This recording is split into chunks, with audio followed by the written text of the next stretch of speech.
Hello everyone, and welcome back.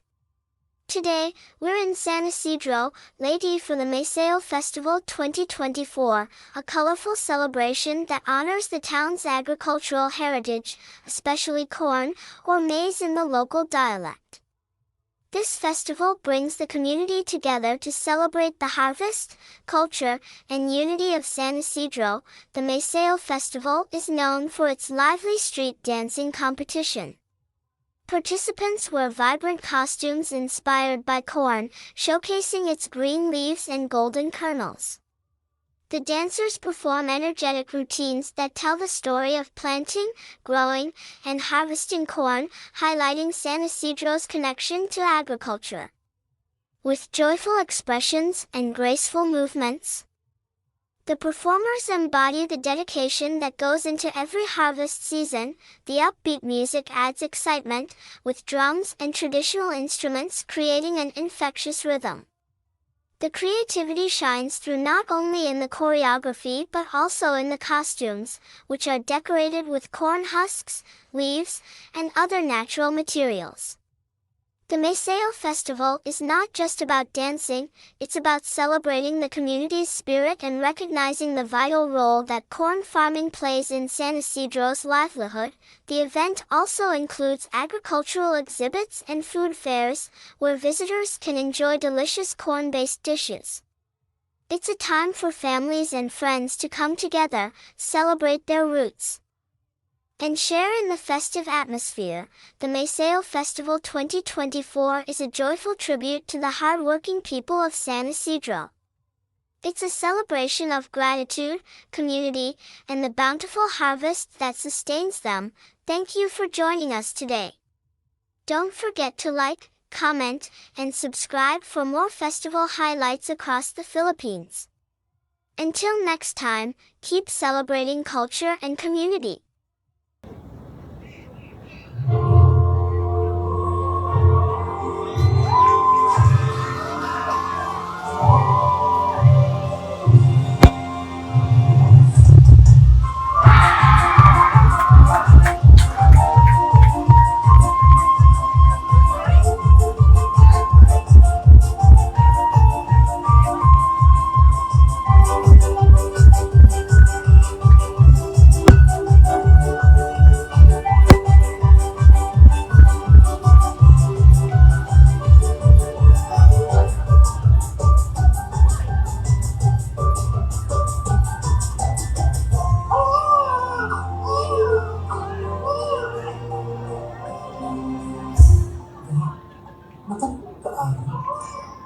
Adunay batang bikina, tuod ka.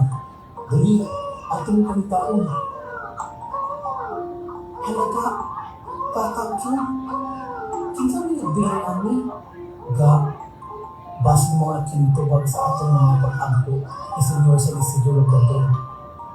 Oo ga, ato kinig sa bukon, ang mahon atong panggaon, isip atong tinuod ni anak. Ngana nato siya o Isidro.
kinabuhi sa mga sa Isidro Leyte.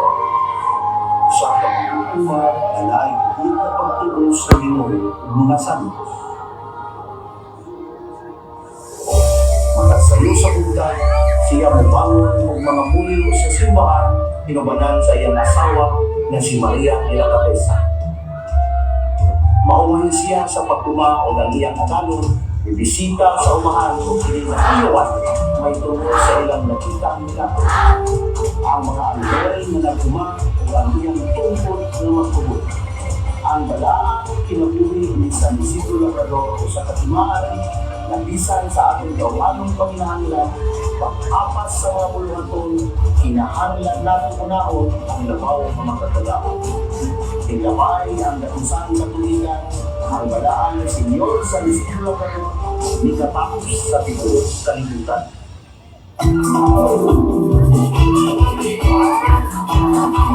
Tungkol sa balaan, nagdala din sa usan na lugar ang ginagawa ng mga hindi na ilang pagkabuhi o ang pagtanong ng mga mais.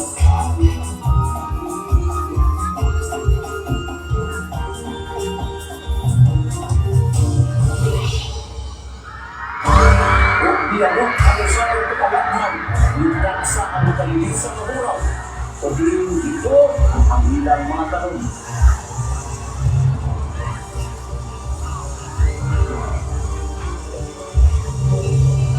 Bisan pa sa maong katalagman, nagpadayon ng mampuon ng mga katauhan o ang ilang daong debosyon kan Senyor San Isidro Labrador. Itabangan sila aron mamumna ang maunggutan na makapawala sa gitawag na piso.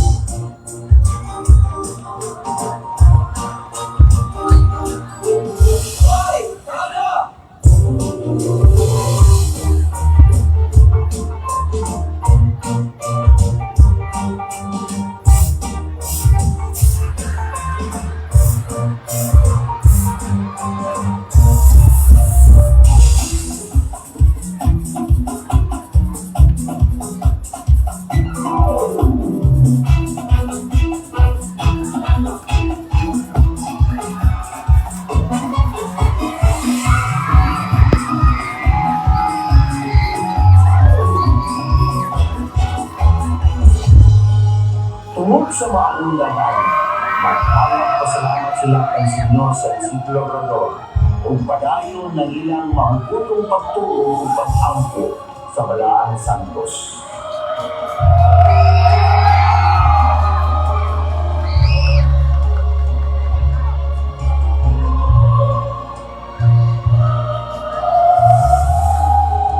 Ang maong lugar na punong dihilisan sa pangalan sa Isidro, may tungkol sa mga milagro. Mao na pilihan sa Isidro karon, usa ka lugar na progresibo, na iyan sa tibok milyon may tungkol sa mga produkto gikan sa mais o ang Maisayaw festival.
makahawas kita sa kalisod.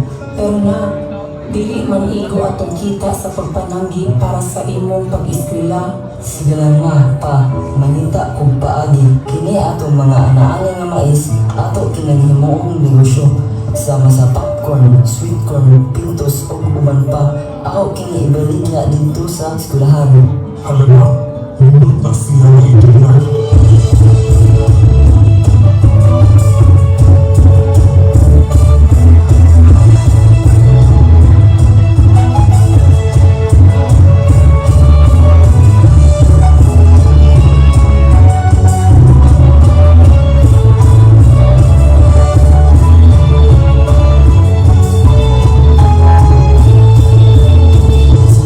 Isidro Leyte, ayaw ikaw ako pasagdi o akong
Salamat o amahan sa inyong dakong hugma